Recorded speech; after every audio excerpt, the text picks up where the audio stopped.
اللہ تعالیٰ قرآن پاک میں فرماتے ہیں عسیٰ ان تکرہوا شیئا وہو خیر لکم، ہو سکتا ہے تم کو کوئی چیز بہت بری لگے لیکن اللہ نے اس میں تمہارے لیے بہت خیر رکھی ہوئی ہو۔ آج یہ جو مشرک دشمن ہمارا اپنی پوری طاقت سے ہماری سرحدوں پر آ کر کھڑا ہو گیا ہے اور کسی بھی لمحے یہ پاکستان میں داخل ہو سکتا ہے اور ایک خوفناک جنگ کا آغاز ہو سکتا ہے، یہ ظاہراً دیکھنے میں بہت تکلیف دہ چیز لگتی ہے۔ ظاہراً جنگ کوئی اچھی چیز نہیں ہوتی،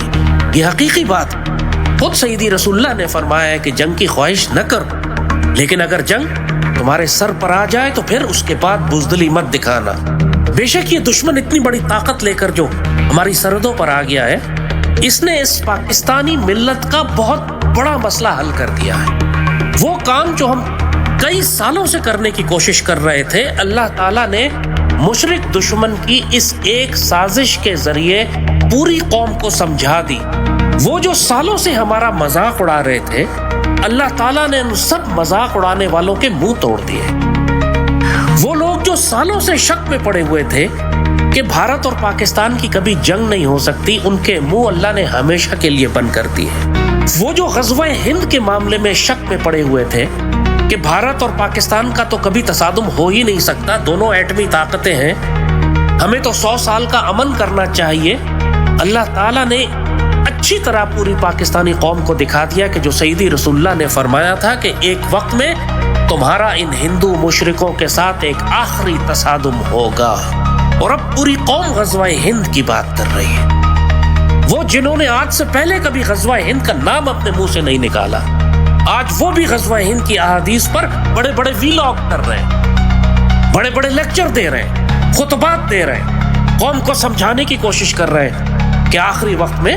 مشرکوں کے ساتھ تمہاری ایک جنگ ہوگی اور اس کو غزوہ ہند کہا جاتا ہے۔ اور سب سے بڑھ کر کہ پوری پاکستانی قوم نے یہ دیکھ لیا کہ یہی پاک فوج ہے جو تمہاری محافظ ہے۔ یہ جو پاک فوج کو گالیاں دیا کرتے تھے، پتھر مارا کرتے تھے، اس کا مذاق اڑاتے تھے کہ یہ تو سیاست میں پڑی ہوئی ہے، یہ تو ملک کا دفاع ہی نہیں کر سکتی، آج ان سارے خنزیروں، کمینوں، ذلیلوں کو بھی اللہ نے کتوں کی طرح ذلیل کر کے رکھ دیا کہ آج اگر اتنا بڑا طاقتور دشمن پاکستان میں داخل نہیں ہو رہا تو یہ صرف اس لیے کہ پاک فوج کے شہزادے اور مجاہد تمہاری حفاظت کے لیے جاگ رہے ہیں۔ اللہ تعالیٰ نے پوری دنیا کو دکھا دیا کہ اس پاک فوج کا جو سپہ سالار ہے یہ باجوہ اور فیض اور عمران کے دور کا نہیں ہے، یہ سیدی رسول اللہ کے خاندان سے ہے، حافظ قرآن ہے اور مجاہد ہے۔ اس کے ہوتے ہوئے تم اس طرح کی خرافات اور بکواس نہیں کر سکتے جو تم نے عمران کے دور میں کی تھی کہ کشمیر ہڑپ کر لیا اور اس کے بعد پاکستان کو مجبور کیا کہ یہاں کے غداروں کے ساتھ مل کر 100 سال کا امن کرو، جبکہ تم ہمارے دریاؤں پر پانی بند کر رہے ہو، ہمارے دریاؤں پر ڈیم بنا کر ہمیں بھوکا پیاسا مارنے کی کوشش کر رہے ہو۔ انہوں نے اس سپہ سالار کو بھی اب آزما کے دیکھ لیا ہے کہ یہ وقت کا مجاہد ہے، یہ پاک فوج کا وہ سپہ سالار ہے جو پوری قوم جس کے ساتھ کھڑی ہو گئی ہے آ کر۔ یہ مذاق بناتے تھے فوج کا، سپہ سالار کا، اب جب آزمائش آئی تو دنیا نے دیکھا کہ کوئی سیاسی لیڈر موجود نہیں ہے، صرف پاک فوج ہے، مسلح افواج ہے اور ان کا سپہ سالار ہے۔ اس کے خلاف بھی جو پروپیگنڈا تھا اللہ نے دفن کر دیا، اور سب سے بڑھ کر اللہ نے یہ دکھا دیا کہ آج کے دور میں کون منافق ہے، کون مشرک ہے،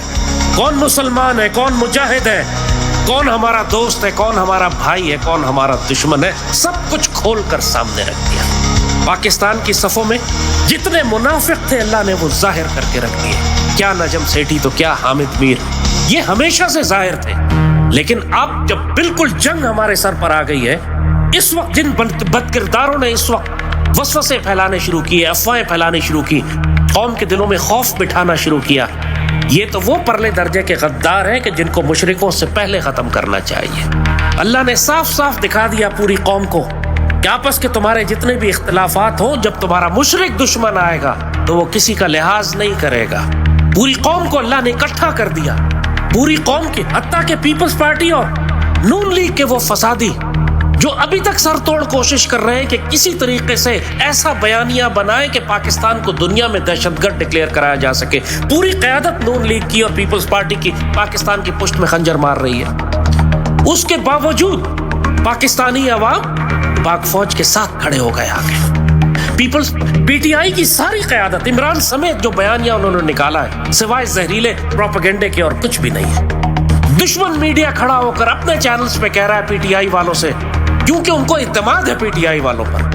دشمن کا چینل کہہ رہا ہے کہ جب جنگ شروع ہوگی تو پی ٹی آئی والوں تم نے پاک فوج پر حملے کرنے ہیں، اپنا انتقام لینا ہے۔ سوچیں، نوبت یہاں تک آ چکی ہے کہ دشمنوں کو ایمان ہے کہ عمران اور اس کے ساتھی میدان جنگ میں پاکستان کے خلاف لڑیں گے۔ استغفر اللہ،